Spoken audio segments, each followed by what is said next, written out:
Hello, good morning everyone. Happy Friday. At kumusta guys? At for today's vlog ay pakita ko lang sa inyo yung aking mga alaga dito sa labas. Ano ko lang sila guys, nilabas para sila ay maarawan. Hinihintay ko yung pagsikat ng ating araw. At ayan silang lahat. At madidiligan ko na rin. Paunti-unti na silang kumunti guys dahil namamatay yung iba. Hindi nagtatagal. Ayan. Yung green na yan guys ay bigay po yan ng ma'am ng sir ko. At saka itong isa din na pula. Yan, maganda siya. Bigay din po yan. Maganda siya dahil parang plastic. At ayan guys yung isa. Ki-SPO napapansin. Ayan. Aga-agang nagising yan. Ayaw nang bumalik sa room namin. Nandyan lang siya. Tinitingnan niya kung anong ginagawa ko. Ano kasi yan siya eh. Masyado yan siyang yung nakikiramdam kung anong ginagawa ng mga kasama niya sa bahay. At dyan lang siya sa tabi, nagpikit-pikit. Ayan guys, so yung ating guys, araw. Pasikat na siya.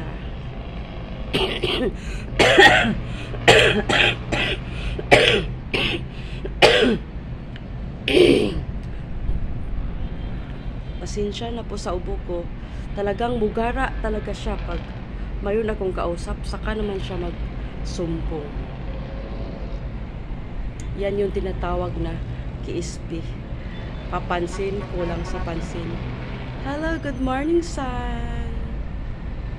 Ayan na yung ating araw guys. Pasikat na siya.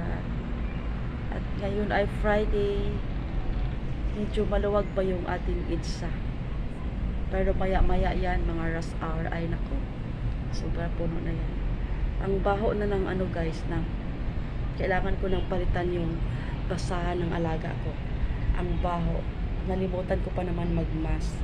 Dahil yung nagbigay talaga ng baho dyan guys ay yung rubber niya.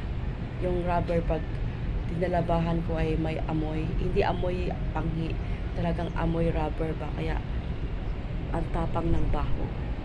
So ayan na ang ating araw guys. So, tag-alarm pa talaga ako guys para maabutan ko yung pagsikat ng araw para mailabas ko yung aking mga alagang halaman. Kasi kadalasan paglabas ko ay pag hindi ako nag-alarm ay 6:30 na, something like that, ay sobrang init na. Kaya nag-alarm talaga ako ng 5:20 para maaga pa ako dito sa balcony. At itong alaga ko naman ay hindi din nagpatalo. Nung nakita niya akong lumabas ay sumunod din siya agad. Wala pa akong gayak sa sarili, nakapang-pajama pa. Inuuna ko lang itong mga alaga ko na masidlakan sa adlaw. At pati ako masidlakan. At gusto ko rin masilayan yung pagsikat ng araw guys. Ayan siya. At kasama yung aking mga alagang halaman. Kasi minsan-minsan ko lang sila nailabas guys. Pag paarawan ko dahil ayun nga, parati akong late nagising, mga 6 plus ng umaga. So mainit na kasi yan eh. At ngayon, ayan, kaunti-kaunti lang po ang idili ko nito guys. Hindi naman marami kasi yung po nito loob ay bunot or balat ng palay, ganyan. Kaya hindi maramihan pag ako ay nagdidilig sa kanila. Tamang-tama lang yung pagdidilig ko kasi kaya po sila namamatay dahil siguro sa tubig, na over sa tubig. Sabi ng amo ko, baka daw nasobrahan ko sa tubig kaya sila namamatay. Kasi marami po ito dati guys eh. Unti-unti na lang silang nauubos. Dahil namamatay, siyempre.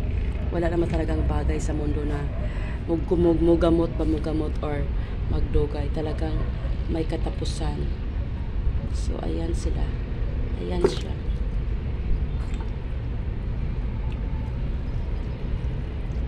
Kunting dilig ko lang itong mga to. Ito siya guys, ay ako ang nagtanim nito. Kasi may nabali noong marami kaming bisitang mga bata na bali dahil sa kakalikot ng mga bata. Kaya dito siya galing guys, oh. Nabalian ng isang dahon. So ayan siya. Nilipat ko siya dyan. Nung December pa yan, sana naman siya ay mabuhay siya ba. Kasi hindi ko sure kung may ugat na yan or wala. So ilang buwan na rin nung December. So April na ngayon. So matagal-tagal na rin. So sana naman siya ay mabuhay. So ayan na yung ating morning sun guys. Hindi pa siya totally lumalabas. Pero ayan na siya. Sumilip na sa ating. It's the new day of our life. Napaka-blessed natin na tayo ay magising sa umaga.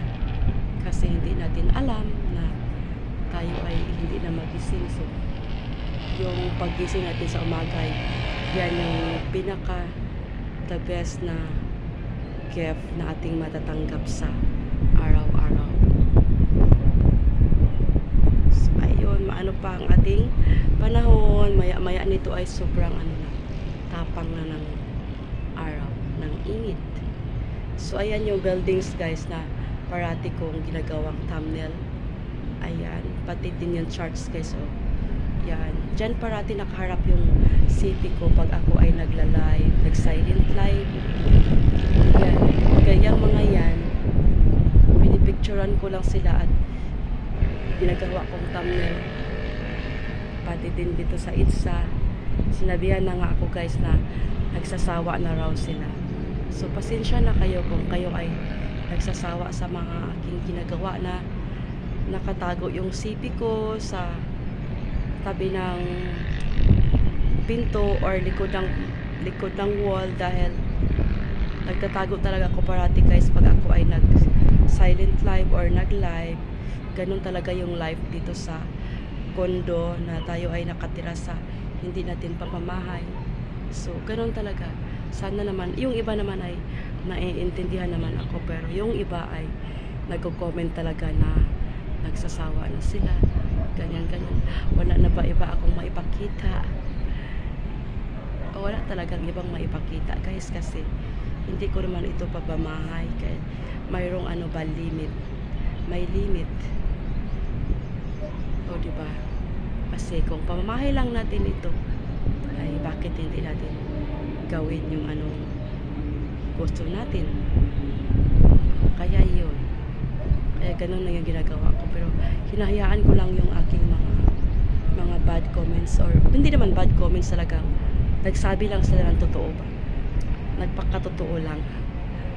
Nagpakatotoo lang yung nag-comment. So hinayaan ko lang sila na ganun yung kanilang masabi. Kasi hindi natin mapilit yung tao guys. Anong sasabihin nila, may karapatan naman sila na magsabi kung ano dapat nilang sabihin. So wag naman yung sobrang-sobra yung below to the belt. So, kahit talagang pa naman guys, pag may makita akong comment na hindi maganda, talagang binubura ko yan. Mayroon dati guys, mayroon akong natanggap na comments na nag-upload ako ng pagkain ng sinabaw na isda, yung na isda yun, mamahalin na isda yun, mga piraso-piraso na yung binibili namin yung naka-styro, kasi pag buo talaga or sobrang mahal ng isda sa grocery. So ang ginagawa namin ay yung mga hiniwa-hiwa na guys, yung parang legit na nakatadtad na siya, tapos nilagay sa styro. Ganun yung binibili namin para medyo mura. Mayroong nag-comments doon sa sinabaw isda ko na, ew! Sabing ganun. Sa asar ko ba naman, binubura ko yung comments niya. Hindi siya Pilipino guys, ibang lahi siya. Tapos ginagamit ko yung ibang account ko, binubura ko yung comment niya. Tapos nag-comment ulit ng ew, nakatatlo akong bura, nakatatlo din siya balik ng comments ng ew. Sa asar ko ba naman, sa katagalan sabi ko, sinabihan ko siya na swerte ako na mayroon pa akong pagkain ganito. Kasi kung sa amin yun guys, sa probinsya ay hindi ko makabiling ganun isda, na ganun halaga na isda na 400 plus 300 plus. Ang lang kami guys, hanggang tulingan or bangos or tilapia ganyan, or yung flying fish ganyan, yung mga tuna, yung mga salmon, mga ano ba yan yung mga mahaling isda dyan, ay hindi namin kaya yan mabili sa probinsya. Dito ko lang natikman yan dito sa amo ko dahil mayroon kaming sariling budget.